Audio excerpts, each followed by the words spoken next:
तो ज्योति बहुत मेहनत की है, अपने क्षेत्र में लगातार घूमी है, इसमें कोई शक नहीं।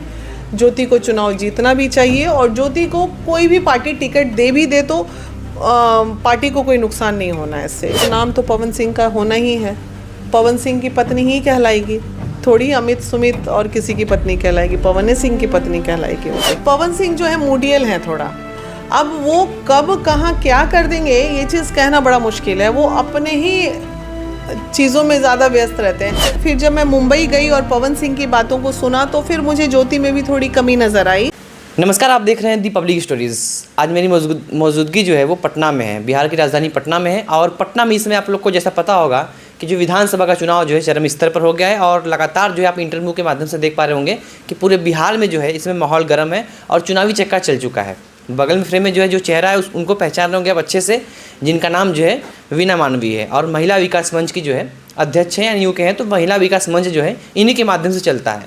महिलाओं चाहे पुरुष हो, किसी को कोई भी तकलीफ़ होता है ना तो जो है उसका समाधान या फिर तमाम तरीके की जो भी चीज़ें होती है करने का प्रयास करते हैं। और पिछले कुछ समय पहले जो है जो लोकसभा का चुनाव था उसमें भी जो है तमाम पार्टी के साथ, खासकर जो पवन सिंह हैं उनके साथ भी थी, जिस पे जो हमने एक इंटरव्यू भी किया था। आज फिर से एक इंटरव्यू करेंगे क्योंकि जो है फिर से चुनाव जो है नज़दीक आ गया है और तमाम लोग जो है इस समय नए नए चेहरे भी इसमें आए हैं, जिसमें जो है खासकर पवन सिंह तो बताया जा रहा है कि जनसुराज से हैं, मनीष कश्यप जी हैं, उसके बाद तमाम ऐसे लोग हैं, चिराग पासवान हैं, तेजस्वी यादव हैं, मतलब युवा जो लोग हैं ना बहुत इसमें बहुत लोग हैं, जिसमें ज्योति सिंह भी हैं, पवन सिंह की धर्मपत्नी कही जाती हैं इस समय। बहुत बहुत स्वागत है मैम आपका। बहुत बहुत धन्यवाद भाई। मैम, सबसे पहले तो इस समय जो आगामी चुनाव आने वाला है विधानसभा का, उसमें क्या कहना चाहेंगे लोगों को? जिस तरह से जो है इस समय बहुत ज़ोरों शोरों से पटना में जो है इस समय लगातार इंटरव्यूज़ चल रहे हैं, पटना जंक्शन पर हम लोग देखते हैं, पटना की हर गलियों में देखते हैं, पब्लिक लोग जो है ओपिनियन देते रहते हैं। क्या कहना चाहेंगे विधानसभा के बारे में? देखिए, इस बार का चुनाव बहुत ही ज़्यादा अनोखा होने वाला है बिहार में, क्योंकि बहुत सारे एक प्रशांत किशोर आ गए हैं, वो कहीं ना कहीं डिस्टर्ब तो करेंगे सबको, दोनों पार्टी को करेंगे। तो और दूसरी बात है कि बदलाव बिहार चाह रहा है, विकास भी बहुत हो चुका है, सड़कों में बहुत कुछ हुआ, सारी चीज़ें हुई हैं, लेकिन एक सेगमेंट में हमारा बिहार अभी तक पीछे है, पलायन में और बेरोजगारी में। तो उस पर चीज़ें आगे आनी चाहिए और सब लोग लगे हुए हैं। बस बिहार वासियों से यही उम्मीद करेंगे कि इस बार वोट आप पार्टी को नहीं, व्यक्ति विशेष को देंगे।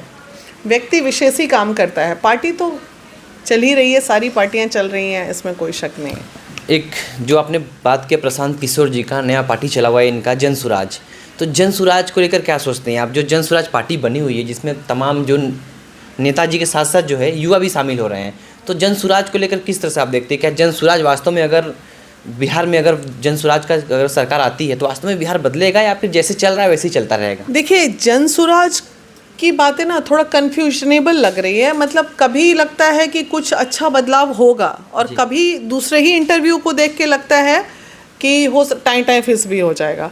तो अब वो अभी पेंडुलम की तरह है, समझ में नहीं आ रहा जनसुराज का कुछ। लेकिन हाँ, जो पार्टियां हैं, बीजेपी वोटर्स बीजेपी रहेंगे, प्लस जो कैडेट वोट है आपका MY समीकरण का, वो RJD का जो है उसको कोई छेड़ नहीं सकता, वो कुछ भी कर लीजिए, वो वोट उन्हीं को मिलने हैं। तो टक्कर तो फिर दो ही पार्टी में होगी। लेकिन हाँ, अगर जनसुराज थोड़ा भी एक्टिव होता है तो जनसुराज वोट तो काटेगा बीजेपी का ही। तो मुझे लगता है शायद बीजेपी को थोड़ा नुकसान झेलना पड़ सकता है प्रशांत किशोर की वजह से, क्योंकि तेजस्वी की पार्टी को तो टच करना ही, वो तो भाई समझ ही सकते हैं, वो एकदम मुरेठा बांध के लाठी वाले भैया जी लोग जो हैं वो तो वोट देंगे एकदम तेजस्वी को ही दबा के, इसलिए उनके वोट को कोई छेड़ नहीं सकता। इस समय जो है इस बार पवन सिंह की धर्मपत्नी भी बोल रही है कि हम भी चुनाव लड़ेंगे और काराकाट से ही लड़ेंगे, बात ये भी है। और प्रशांत किशोर जी की पार्टी से ही पहले सुनने में आ रहा तो उन्हीं की पार्टी से लड़ेंगे। और इसमें लोग ये भी कह रहे हैं कि जब तक पवन सिंह रहेंगे तब तक ज्योति सिंह चुनाव नहीं जीत सकती। जहाँ जहाँ से उन टिकट के लिए हो जाती हैं, पवन सिंह वहाँ जो है उनको मना कर देते हैं कि ज्योति को टिकट मत दीजिएगा। नहीं, ऐसा देखिए, मुझे नहीं लगता है कि फ़ोन करके मना करते होंगे। पवन इतना ओछा काम भी नहीं कर सकता है, जहाँ तक पवन को मैंने जाना है। लेकिन ठीक है, अब जब भावना है तो नेगेटिविटी जब आ जाती है तो हर व्यक्ति के मन में नेगेटिविटी आ जाती है। रही बात ज्योति की, तो ज्योति बहुत मेहनत की है, अपने क्षेत्र में लगातार घूमी है, इसमें कोई शक नहीं।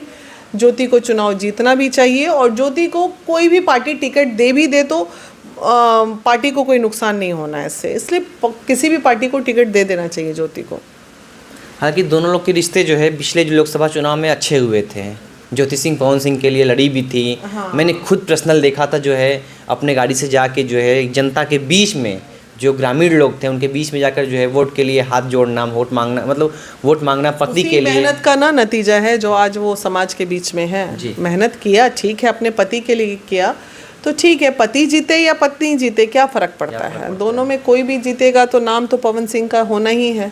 पवन सिंह की पत्नी ही कहलाएगी, थोड़ी अमित सुमित और किसी की पत्नी कहलाएगी, पवन सिंह की पत्नी कहलाएगी वो। लेकिन मैम उसके बाद इन दोनों का विवाद कैसे हो जाता है, क्योंकि उस समय लोग एक हो गए थे, पवन सिंह ने पत्नी का भी दर्जा दिया था, मांग में सिंदूर भी लगाया था, उसके बाद फिर इन लोगों में विवाद हो जाता है, कभी एक होते हैं कभी अलग हो जाते हैं।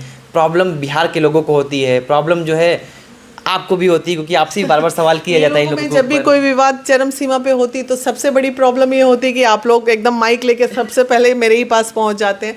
तो देखिए इसमें क्या होता है ना, पवन सिंह जो है मूडियल हैं थोड़ा, अब वो कब कहाँ क्या कर देंगे ये चीज़ कहना बड़ा मुश्किल है, वो अपने ही चीज़ों में ज़्यादा व्यस्त रहते हैं।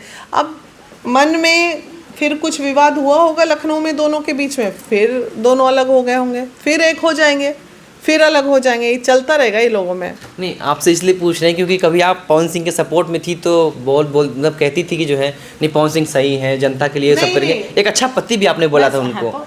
फिर बाद में आपने बोला कि कहाँ का स्टार, घंटा पावर स्टार है, तमाम चीज़ बोला था। पहले बोला था मैंने घंटा का पावर स्टार कि क्या पत्नी को नहीं रख सकते। फिर जब मैं मुंबई गई और पवन सिंह की बातों को सुना तो फिर मुझे ज्योति में भी थोड़ी कमी नज़र आई।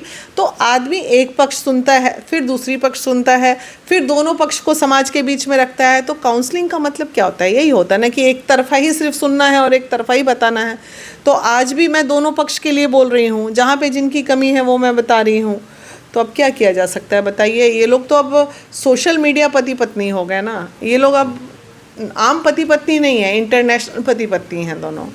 अच्छा मैम ये बताइए, चुनाव को लेकर हम लोग बहुत सारी बातें कर रहे हैं इस समय, क्योंकि बिहार में तमाम सारी कमियां हैं। क्योंकि अभी हम दानापुर स्टेशन पे उतरे थे, दानापुर स्टेशन के जस्ट बगल में इतना ज़्यादा वहाँ पे मतलब पानी भर गया है, वो भी दूषित पानी, कि वहाँ पे अब खड़े होने का जगह नहीं है। और दानापुर स्टेशन भी एक जो है पटना का मुख्य स्टेशन है, वहाँ पर लोग उतरते हैं, देखते हैं कि बिहार की राजधानी का ये हाल है। लोग क्या सोचते हैं इसके बारे में? देखिए ये नगर निगम का काम है और जो वहाँ के पार्षद हैं वो उसको प्रॉपर देख नहीं रहे हैं।